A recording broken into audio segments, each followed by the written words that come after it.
The music didn't stop completely, but it faltered.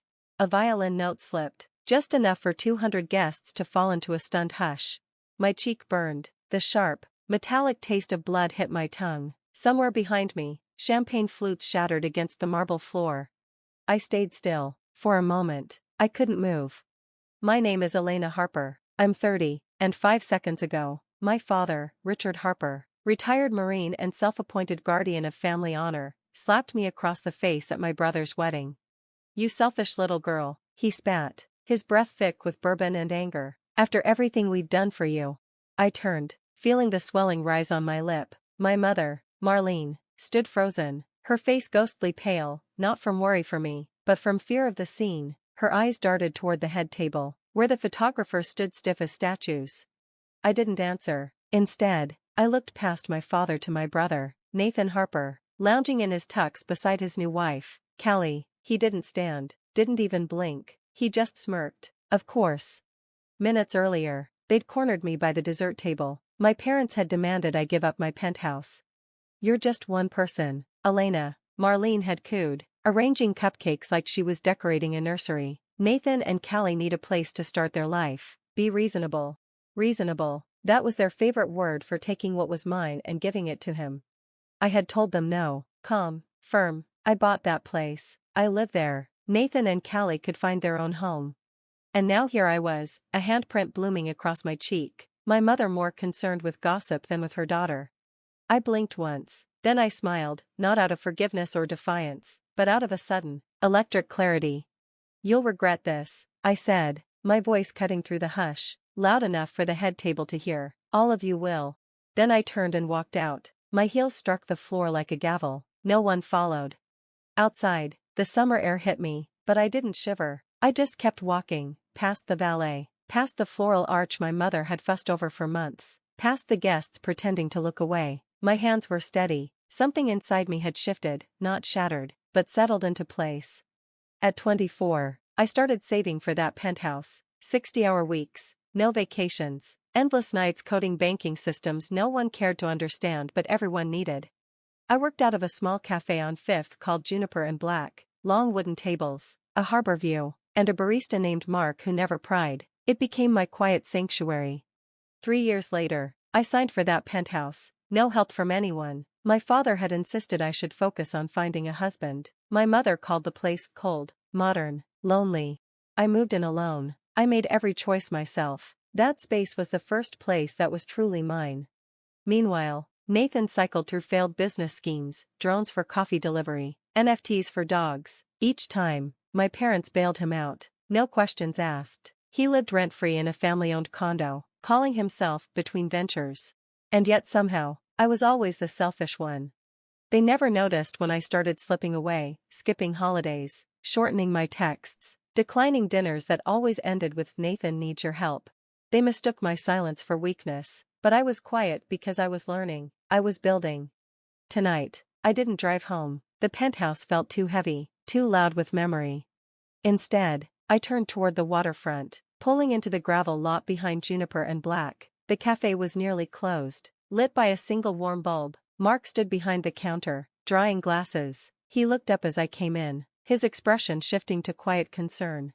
"You okay?" he asked, already reaching for my usual mug. "My father slapped me," I said, moving to my favorite window seat, "at my brother's wedding, because I wouldn't give them my penthouse." Mark didn't rush to speak. He set down a steaming mug, black coffee, 2 sugars, and a chocolate muffin beside it. "On the house," he said, "you look like you need it." I sat there for a long time, watching the harbor lights tremble on the water, and for the first time since that ballroom, my chest cracked open. But I didn't cry from pain. I cried because I was enraged. I had done everything right, earned every inch of my life, and this was my reward, a public slap for not handing over what I built. They didn't want a daughter, they wanted an asset. Between the cooling coffee and the untouched muffin, something inside me settled, cold, sharp, final. If they could try to take my home so easily, what else would they come for? I opened my laptop. My fingers moved steady, unhurried. In the quiet hum of the cafe, I began to build my escape and my defense. The next morning, the doorman called before I'd finished my coffee. "Miss Harper, your parents are here." Of course they didn't call first. I dressed with care, tailored slacks, a dark blouse, hair slicked back, minimalist armor. When I stepped into the hallway, my father was already pacing, jaw set hard. Richard Harper, ex-sergeant, still expecting everyone to fall in line. "Where are you going?" my mother demanded, her pearls glinting, her voice thin with desperation. "We need to talk about last night." "Work," I said, locking the door behind me. "Some of us actually have jobs." My father lunged forward, grabbing my arm. "Don't you take that tone with us, after what you pulled." I peeled his hand off, calm as a surgeon's scalpel. "Touch me again, and I'll call security." He faltered. "I didn't." "There are cameras at the country club," I said, high resolution, multiple angles. That stopped him. My mother blanched. "You wouldn't," she stammered. I pressed the elevator button. "Oh, and change the locks if you like. Everything valuable is already in secure storage." As the doors closed, I watched them stare, not furious, but bewildered, like they were just now realizing the daughter they used to corner in the kitchen was gone. They didn't follow. That was their first mistake. I ignored their calls. That day, the next. The messages came, right on schedule, guilt first. "Elena, come home, you're humiliating us," my mother wrote. Then Nathan, smug as ever. "Stop being dramatic, we can talk like adults." Then Callie, inevitably. "He deserves the penthouse more than you, he's starting a family." I read them once, muted the thread, and went silent. Instead, I drove to Juniper and Black, same coffee, same seat. Mark didn't ask questions, he simply nodded and set my mug down. That afternoon, I opened 3 tabs, my lawyer, my financial advisor, and a bookmarked real estate listing, Hollowshore Residences. Nathan and Callie's dream, they'd toured it in the spring, gushed about the glass balconies and heated floors. They couldn't afford it, but hoped my parents would co-sign. Now, I wasn't just interested in a corner unit, I was buying the whole building. By sunset, my bid was in, backed by years of savings and 2 investment accounts they didn't know existed. That night, I pushed a major code update to my private GitHub repo, a property management platform I'd been quietly building for years, the same one Nathan tried, and failed, to steal for his startup. When I shut my laptop, phase 1 was done. They thought I was spiraling, that I'd return, begging forgiveness. They didn't understand, I wasn't falling apart, I was fortifying. Not revenge, not chaos, a boundary, built-in contracts, brick, and fiber optics. They wanted my home? I'd show them what ownership really looked like. 10 days of silence. Not true silence, voicemails, blocked numbers, distant cousins sent to check in. Callie posted cryptic rants about selfish women who refused to support family. I didn't answer, I was busy. The Hollowshore offer was accepted, paperwork rolled forward. My lawyer, Rachel, meticulous as a surgeon, flagged every clause. In less than a month, the building would be mine. But that wasn't the real crack in their foundation. Years ago, when Nathan was launching his failed crypto venture, Oryx, he'd begged for my technical review. I'd offered help, shared draft interface mockups. He took them, rebranded, butchered them, and when it collapsed, blamed market conditions. But he never changed his admin passwords. When I accessed his old servers, I found more than sloppy code. I found shell corporations, fake consulting invoices, large wire transfers to a familiar name, Harper and Associates LLC, my father's side business. They hadn't just tried to steal my home. They had laundered investor money, through my family's name. I called Rachel. "If I file this with the SEC, it'll take them both down." She paused. "Do you want that?" "I want them to stop. I want them to know I'm not afraid of them anymore." Then I sent one final email to my mother. Subject: "We should talk." She arrived the next morning. Marlene Harper, pearls cinched at her throat, face pale and tight. She opened with tears, her old favorite tactic. I let her try, but when I turned my laptop toward her and showed her the financial records, she went silent mid-sob. You don't understand." "No," I said, my voice even. "You don't. Fraud isn't a slip-up. And raising a son who thinks theft is strategy? That's no accident." Her hand shook in her lap. I closed the laptop softly. We were just getting started. Marlene sat frozen, the tears dried, the fragile mother act dissolved, replaced by calculation. She wasn't here to mend, she was here to contain. "What do you want, Elena?" she finally asked. Her voice was tight, measured.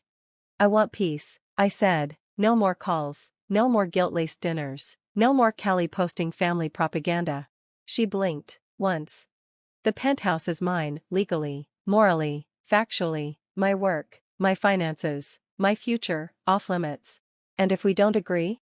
I looked at her, really looked. The woman who chose etiquette over truth, appearances over protection, who taught me that to be a daughter meant to surrender, gracefully, without protest. I gave her nothing back. I have documents tying Dad to Nathan's fraud, server logs, payment trails, screenshots, and I have video of Dad slapping me, public, clear, with witnesses. You'd destroy your own family, she whispered. No, I said, you did that the moment you told me to give up my home, when Dad hit me, when Nathan watched and smirked.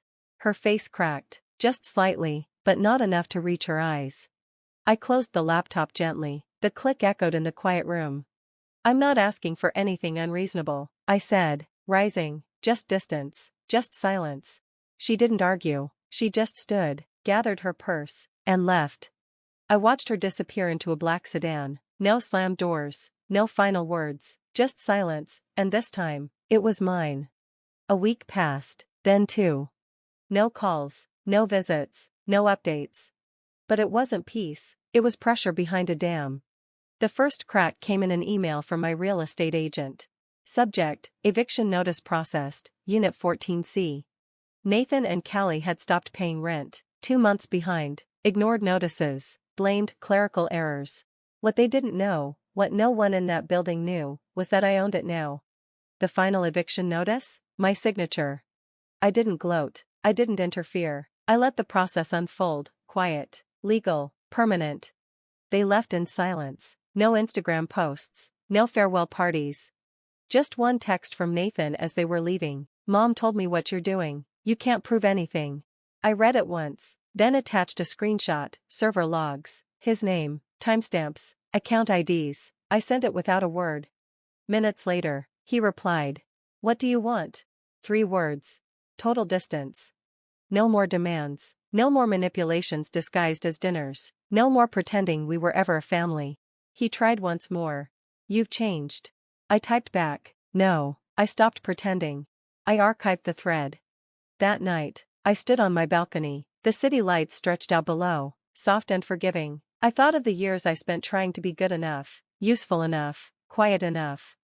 Now I didn't have to be anything but free. They tried to take my home. Instead, they lost theirs. It was a Tuesday when the knock came, soft, uncertain. I checked the camera. Richard Harper stood alone, shoulders squared, hands twitching at his jacket. I could have ignored it, but I opened the door and didn't step aside. He looked smaller than I remembered, his eyes didn't scan the room like he owned it. 5 minutes, he said, that's all I'm asking. I said nothing, but I didn't close the door. They're moving back in with us, he said, Nathan and Callie, they couldn't keep the apartment. I know, I said, I own the building. He blinked, disoriented, something in him gave way. You, he said, but how?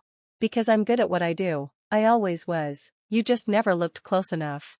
He fell silent, the pause between us wasn't angry, just real. Your mother misses you, he finally said, we all do. No, I replied, you miss having someone to control, someone to sacrifice, she's gone. He nodded, slow. I was wrong, he said, about everything, the slap, the choices, Nathan. It was true. After I showed Marlene the files, he stepped down from the board, his reputation, tarnished, his clean image, gone. I didn't release anything, I said, the threat was enough. He looked up at me fully for the first time. You haven't lost everything, I added, you still have Nathan, isn't that what you wanted? He exhaled, shaky. We made mistakes. No, I said, you made choices. He pulled an envelope from his jacket. Your mother wanted you to have this, an invitation. I took it but didn't open it. I'll think about it. Then I closed the door, not loud, not rushed, but final. 3 days passed before I opened the envelope, no letter, just a cream invitation in my mother's fragile, performative cursive. Please join us for Marlene Harper's 63rd birthday dinner, family only. Family. I almost laughed, but I didn't throw it out. On the night of the dinner, I arrived 15 minutes late. I wore black, not mourning, not protest, just neutral. Nathan and Callie sat in the corner, their designer gloss was gone, their eyes didn't meet mine. My father nodded when I entered, sober, cautious. My mother smiled too wide, too bright, as if the room might collapse if I didn't play along. I didn't perform, I observed. No one dared ask questions, no one demanded anything. When I left early, silent, unannounced, no one followed. Months later, I hosted my own dinner, not at their house, not family only. On my penthouse balcony. There was laughter, good wine, roasted garlic floating in the air, jazz played low. Mark came, of course, Rachel, my lawyer, was there, Jenna, my agent. People who never asked me to shrink to fit. Mark raised his glass, to Elena, who turned a slap into an empire. I smiled, not in triumph, but in peace. Not silence, not surrender, choice. They tried to take my home. Instead, they gave me my freedom,